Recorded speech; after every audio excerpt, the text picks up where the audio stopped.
नमस्कार मित्रांनो, आपण आलोय वाटार स्टेशन. वाघदेव महाराजांची यात्रा असताना यात्रेनिमित्त हे मैदान असतं आणि त्यांचं 28 वर्षाची परंपरेचं मैदान आहे.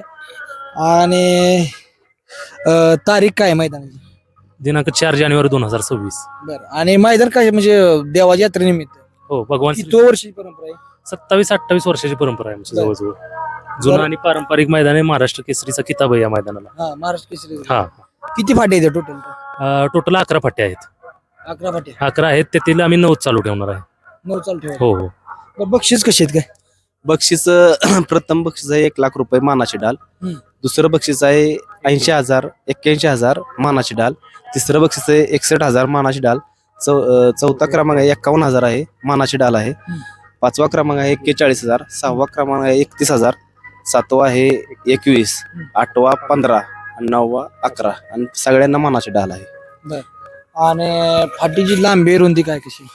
60 ते 870 फूट आहे म्हणजे 870 लांबी लांबी. हा, आणि मधलं अंतर मन 14 आहेच, आपण मोजलेलं आहे. मोजलेलं आहे. 14 फूट आहे. 14 फूट आहे. काय हो सांगचाल, फाटी टन काय कशी का मातीची आहे? फाटी टणक आहे. कटनाचा रान आहे. आता मला सांगा, पुढं गेल्या वर्षी म्हणजे पुढं टाक्या किंवा डांबायच्या कसं कसं नियोजन केलं? गेल्या वर्षीप्रमाणेच त्या MSCBचं 2 खांब आहेत पुढे आणि एक DP होता थोडासा. तर त्या दोन्ही खांबाला गेल्या वर्षी मातीचे ढिगारे केले होते. तसंच या वर्षी त्याप्रमाणे मातीचे ढिगारे केलेले आहेत. बैल वर चढून जाऊ शकत जाऊ शकत नाहीत. गेल्या वर्षी कुठलाच बैलगाडी त्याच्यावर गेली नाही आणि या वर्षी तसे जाऊ शकत नाही. एवढे मोठे ढिगारे केलेले आहेत मातीचे. ते सोडून पुढं अंतर किती द्यायचं? ते सोडून 500 ते 600 फूट अंतर आहे बैल थांबण्यासाठी. 500 फूट आहे. पुढे बघ डोंगरच आहे की परत. हो हो, मोकळच रान आहे पुढे. काय हो सांगचाल, लोकांना काय आव्हान कराल? सर्व बैलगाडी मालकांना आवाहन करेन की लवकरात लवकर नोंदणी करून मोठ्या संख्येने सहभागी व्हावं. बरं. कारण हे यात्रेचं मैदान आहे, रितसर आणि पारदर्शक होतं. आता नोंद कधीपासून सुरू झाली आहे? नोंद दिनांक 29 डिसेंबर 2025 पासून चालू आहे. 3 जानेवारी 2026 पर्यंत चालू राहणार आहे.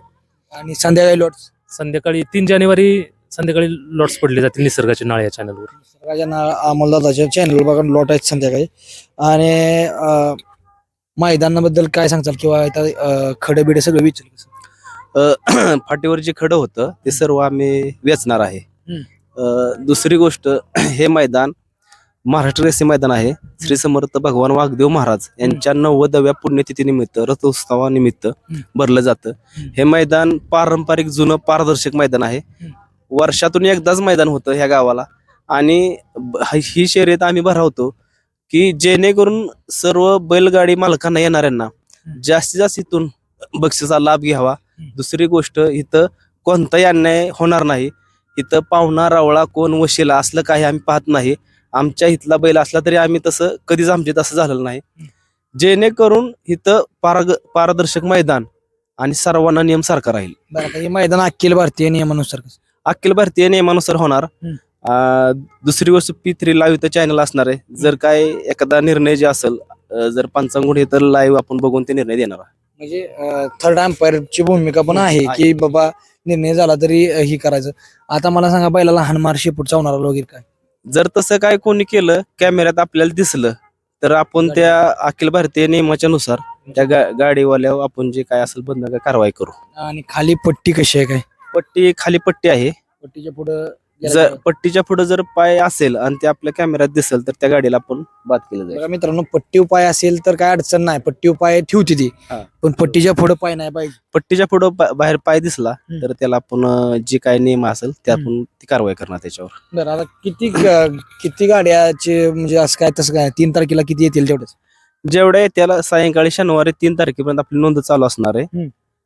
मागच्या वेळेस 650 गाड्यांची नोंद इथं झाली आणि नोंद झाल्यानंतर 6ची नोंद बंद केल्यानंतर आम्हाला नंतर फोन आणखी यायला लागलं. तर आमचं ह्यावेळेस म्हणणं काय की बाबा, नोंद करायची ना, तुम्हाला आम्ही जे टायमिंग दिले त्या टायमिंगच्या आतमध्ये करा. तुम्ही काय करता की लास्ट दिवसापर्यंत वाट बघता आणि नंतर फोन करता की माझी एकच गाडी, मी लांबून येणार आहे. तर तसं काय आम्हाला बी बरोबर वाटत नाही. त्यासाठी जे आम्ही टायमिंग दिले त्या टायमिंगच्या सगळ्या नोंद करून घ्यावी. मित्रांनो, परत एसटी गेल्यानंतर हात करायचा नाही, त्याचं ध्यानात ठेवा. काय असेल ते आधीच परत नोंद घ्या आणि मग आम्ही आमचा पाहुणा आहे ताहुणा आहे घ्यायला आवाज एवढी नोंद असं म्हणजे अनेक लोक करतात. म्हणजे कसं असतं, जवळ जवळ झालं म्हणजे लॉट्स पण लवकर निघतात. मैदानाच्या नोंदीबद्दल काय सांगतात? मैदानाची नोंद 3 तारखेला संध्याकाळपर्यंत घेतली जाईल. त्याच्यानंतर सकाळी ठीक 8 वाजता आमच्या वॉटर पोलीस स्टेशनचे API अविनाश माने यांच्या हस्ते श्रीफळ वाढवून आम्ही शर्यती बरोबर 8:15 चालू करणार आहोत. बरं, आता गाड्या भरपूर आल्या किंवा गाड्या भरपूर आल्यानंतर मैदान उजेड सकटा होईल कसं? मागच्या वर्षी 750 गाड्या येऊन सुद्धा आम्ही अंधार पडायच्यात हे मैदान संपवलं होतं. बर. आणि मागच्या वर्षी 8:30 वाजता मैदान चालू झालं होतं, पण आम्ही ह्या वर्षी 8 वाजताच मैदान चालू करायचं असं म्हणतोय. बर. होईल तेवढा आम्ही तसा प्रयत्न करणार आहोत. आता P3 लाईव्हला आहे, झेंडा पंच कोण आहे? झेंडापच धनावडे बापू कोरेगाव. आणि समालोचक मंडळी समालोचक विकास सर जगदाळे आणि प्रताप तात्या जांजुर्णे. काय आव्हान कराल बैलगाडी मालकांना? बैलगाडी मालकांना एवढंच आवाहन करेल की लवकरात लवकर नोंद करून मोठ्या संख्येने उपस्थित राहू. आणि फाटीचं कसं आहे, म्हणजे काय काय वेळेस फाटीतनं गाडी आली किंवा फॉलचा निकाल एकदा डबल सांग.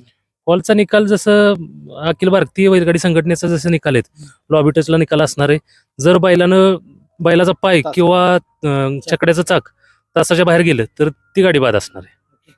चला मित्रांनो, धन्यवाद.